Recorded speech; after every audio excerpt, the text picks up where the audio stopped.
할렐루야. 오늘도 이 하루를 시작하면서 하나님의 말씀을 사모하며 이 자리에 나오신 모든 성도님들을 예수님의 이름으로 축복합니다. 오늘 우리가 함께 묵상할 말씀은 출애굽기 34장 10절부터 17절의 말씀 함께 보도록 하겠습니다. 출애굽기 34장 10절부터 17절까지의 말씀입니다. 여호와께서 이르시되 보라 내가 언약을 세우나니 곧 내가 아직 온 땅 아무 국민에게도 행하지 아니한 이적을 너희 전체 백성 앞에 행할 것이라. 내가 머무는 나라 백성이 다 여호와의 행하심을 보리니 내가 너를 위하여 행할 일이 두려운 것임이니라. 너는 내가 오늘 내게 명령하는 것을 삼가 지키라. 보라 내가 내 앞에서 아모리 사람과 가나안 사람과 헷 사람과 브리스 사람과 히위 사람과 여부스 사람을 쫓아내리니 너는 스스로 삼가 내가 들어가는 땅의 주민과 언약을 세우지 말라. 그것이 너희에게 올무가 될까 하노라. 너희는 도리어 그들의 제단들을 헐고 그들의 주상을 깨뜨리고 그들의 아세라상을 찍을지어다. 너는 다른 신에게 절하지 말라. 여호와는 질투라 이름하는 질투의 하나님이니라. 너는 삼가 그 땅의 주민과 언약을 세우지 말지니 이는 그들이 모든 신을 음란하게 섬기며 그들의 신들에게 제물을 드리고 너를 청하면 내가 그 제물을 먹을까 함이며 또 내가 그들의 딸들을 내 아들들의 아내로 삼음으로 그들의 딸들이 그들의 신들을 음란하게 섬기며 내 아들에게 그들의 신들을 음란하게 섬기게 할까 함이니라. 너는 신상들을 부어 만들지 말지니라. 아멘. 말씀을 위해서 함께 기도하도록 하겠습니다. 사랑과 은혜로 오늘 우리를 인도하시는 하나님께 감사를 드립니다. 그 주님께서 오늘도 우리에게 말씀하여 주시니 그 말씀에 귀를 기울입니다. 생명력 있는 말씀이 오늘도 우리의 심령 가운데에 전해질 때에 이 말씀 붙잡고 살아있는 삶을 주님과 함께 동행하게 하여 주시옵소서. 감사드리며 예수님의 이름으로 기도드립니다. 아멘. 세상을 살아가다 보면 우리가 어쩔 수 없이 이분법적으로 뭔가를 나누어서 해야 할 때가 있습니다. 예를 들면 제가 어린 시절만 해도 한국에서 운동회를 할 때면 항상 팀을 나누었습니다. 청팀과 백팀, 이렇게 팀을 나누어서 모든 학생들은 반드시 두 팀 가운데 한 팀에 들어가야만 했습니다. 또 어떤 역할이나 일에 있어서도 마찬가지입니다. 가정에서 무슨 일을 할 때 아버지의 역할과 아들의 역할을 나눌 때가 있습니다. 저도 뭔가 일을 할 때 제가 할 일과 또 제 아들에게 맡기는 일을 구분해서 일을 할 때가 있습니다. 나는 이것을 할 테니 너는 저것을 하여라. 이와 같이 말하는 것이죠. 오늘 말씀을 보면 하나님께서 백성들과 다시 언약을 맺으시는데 하나님과 백성 사이를 명확하게 구분하시면서 해야 할 일을 말씀하십니다.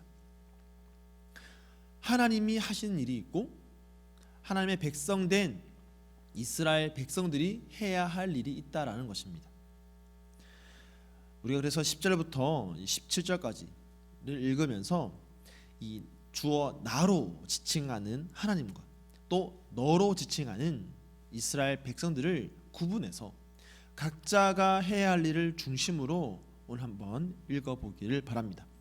자, 먼저 하나님께서 하시는 일은 무엇인가? 자, 10절에 보니까요. 여호와께서 이르시되 보라 내가 언약을 세우나니 라고 합니다. 이 히브리어에는 나나 주어를 이야기할 때에 보통 이 동사에 전미사를 붙여서 주어를 표현합니다. 그런데 오늘 이 본문은 굳이 따로 나라고 하는 이 히브리어 아노키를 사용하고 있습니다. 그만큼 이 주어가 강조되고 있는 것이죠. 다른 사람이 아니라 내가 하는 것, 하나님이신 내가 무언가를 한다는 것이죠. 무엇을 합니까? 이스라엘 백성들과 언약을 세우신다라고 말씀하십니다. 자, 그리고 그 다음에 이어지는 문장도 사실은 긴 문장이지만 이 주어와 동사와 목적어만을 추려서 요약해 보면 이렇게 말하고 있습니다. 내가 이적을 행할 것이라. 하나님께서 그 어떤 민족과 백성들에게도 행하시지 않았던 그런 이적을 이스라엘 백성들에게 행할 것이라고 말씀하십니다. 반면에 이스라엘 백성들은 그러면 무엇을 해야 합니까? 자, 11절에 보니까요. 너는 내가 오늘 내게 명령하는 것을 삼가 지키라. 이스라엘 백성들은 하나님의 말씀을 지키는 것이 그들이 해야 할 일입니다. 자, 그런가 하면 12절에 보니까 너는 스스로 삼가 내가 들어가는 땅의 주민과 언약을 세우지 말라라고 하십니다. 이스라엘 백성들이 해야 할 또 다른 일은 뭐냐면 가나안 땅의 사람들과 언약을 세우지 않는 것입니다. 자, 다시 한번 그러면 하나님이 하실 일과 이스라엘 백성들이 해야 할 일을 종합해 보면 하나님은 이스라엘 백성들과 언약을 세우십니다. 여러분, 언약이라는 것이 다른 말로 하면 이 계약이니까 이 계약이라는 것은 두 사람이 상호간에 행하는 것 같지만 사실 우리와 하나님 사이에 이루어지는 언약은 하나님께서 주권적으로 이루시는 언약입니다. 우리의 행위나 우리의 의지나 우리의 노력으로 성사되는 것이 아니라 하나님께서 먼저 선택하시고 하나님께서 강권적으로 맺으시는 언약인 것입니다. 그러므로 우리는 우리와 언약을 맺으시는 하나님 앞에 전적으로 순복할 뿐입니다. 이 언약 관계는 놀라운 것입니다. 아무런 공로 없이 우리가 그저 공짜로 받은 언약이라고 해서 이것이 결코 값싼 언약이 아닙니다. 하나님께서는 이 언약 관계를 통해서 그의 백성들에게 놀라운 일을 행하십니다. 이 일은 사람이 생각할 수 없고 상상할 수 없는 일들입니다. 홍해를 건너고 요단강을 건너고 여리고성이 무너지고 만나와 메추라기가 매일매일 공급되는 거, 여러분, 이것이 어떻게 사람이 생각해서 이루어질 수 있는 일입니까? 역사상 그 어떤 민족도 경험해보지 못한 일을 하나님께서 그의 언약 백성된 이스라엘 백성들에게 경험케 해주시는 것입니다.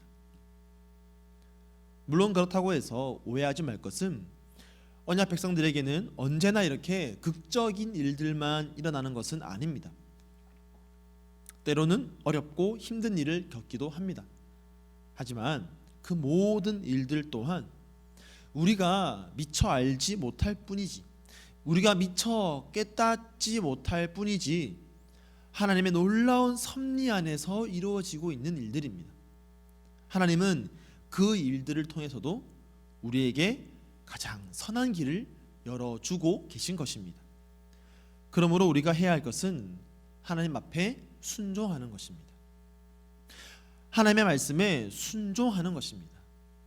우리와 언약을 맺으시고 우리를 가장 선한 길로 인도하시는 주님께 순종하는 것입니다. 우리가 하나님의 일을 성취하는 길은 오직 순종뿐입니다. 사랑하는 성도 여러분, 이스라엘 백성들이 광야를 지나서 가나안 땅에 들어가면 가장 먼저 무엇을 해야 됩니까? 이제 그 땅에 먼저 살고 있는 그 땅의 주민들을 쫓아내야 됩니다. 그러기 위해서는 이스라엘 백성들이 무엇을 해야 할까요? 우리가 쉽게 생각하면 군사력을 높이기 위해서 훈련을 하고 무기를 준비해야 할 것 같습니다. 하지만 하나님은 그들에게 무엇을 준비하게 하십니까? 11절 말씀해 보니까 너는 내가 오늘 내게 명령하는 것을 삼가 지키라. 보라, 내가 내 앞에서 아모리 사람과 가나안 사람과 헷 사람과 브리스 사람과 히윗 사람과 여부스 사람을 쫓아내리니 라고 합니다. 이스라엘 백성들은 순종하면 되는 것입니다. 하나님의 명령을 지키면 되는 것입니다. 그러면 그 땅의 주민을 쫓아내는 일은 하나님께서 하실 것입니다. 우리는 이 일을 여호수아서를 통해서 실제로 보게 됩니다. 이스라엘 백성들이 요단을 건너서 가나안을 정복할 때 가장 먼저 맞닥뜨린 그 여리고성, 그 여리고성을 어떻게 무너뜨렸습니까? 하나님의 명령에 순종함으로 무너뜨렸습니다. 성을 매일 한 바퀴씩 도는 거, 여러분 어떻게 보면 황당하게 그지없는 명령이 아닙니까? 그렇지만 순종하는 것입니다. 그럴 때 하나님께서 일하시는 것을 보게 되는 것입니다. 사랑하는 성도 여러분, 우리가 지금 해야 할 것은 순종입니다. 내 머리로는 이해되지 않더라도 하나님의 명령이라면, 말씀이라면 순종하는 것입니다. 내 생각으로, 내 판단으로, 내 지식으로 내 인생을 준비하는 것이 아니라 하나님의 말씀에 그저 순종하는 것입니다. 그런데 우리가 그저 받은 이 언약을 가지고 있으면서도 우리가 범하는 가장 쉬운 잘못이 무엇입니까? 이스라엘 백성들이 하나님으로부터 언약을 받았음에도 불구하고 가나안 땅에 들어갔을 때 가장 받기 쉬운 유혹이 무엇이었습니까? 그것은 바로 그들의 눈에 보이는 그 땅의 백성들과 언약을 맺는 것이었습니다. 다른 말로 하면 그들과 관계를 맺는 것이죠. 이미 그들은 그저 받은 언약이 있습니다. 하나님께로부터 그저 받은 언약이 있습니다. 그들은 하나님과 이미 언약을 맺은 자들입니다. 그들은 그럼에도 불구하고 자신들의 행위로 다른 언약을 맺는 것입니다. 그래서 하나님께서 그들에게 미리 말씀하시는 것이죠. 미리 가르치는 겁니다. 그렇게 하지 말라고 무려 2번이나 반복해서 강조하십니다. 12절에도 너는 스스로 삼가 내가 들어가는 땅의 주민과 언약을 세우지 말라라고 하시고, 다시 한번 15절에서 너는 삼가 그 땅의 주민과 언약을 세우지 말지니라고 말씀하십니다. 이토록 하나님께서 그들과 언약을 세우지 말라고 강조하여 말씀하시는 이유가 무엇입니까?